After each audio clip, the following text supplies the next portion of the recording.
Bakit naghihirap tayo?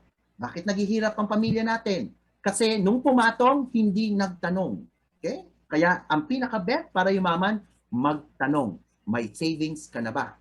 So why do we save? We save money because we want to prepare for our future needs. Kasi pag may pera tayo, okay, pwede tayo maitap ito pag tayo nagkasakit, nawala ng trabaho, at yung mga unexpected expenses. Second, enables you to continue your life without resorting to banks. Okay? Family or friends for a loan. And the third one, for a specific purpose, pag gusto nyo magbakasyon, bagong bahay, college tuition, increase future consumption, or maintain or increase your lifestyle. Pag tayo kumita, ma-minus ang expenses, kung may matira, savings. Baguhin natin. Dapat ang gagawin natin, pag tayo kumita, i-minus ang ating savings, which is 10 to 20%, okay?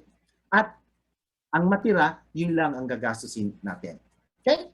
Don't save what is left after spending, but spend what is left after saving.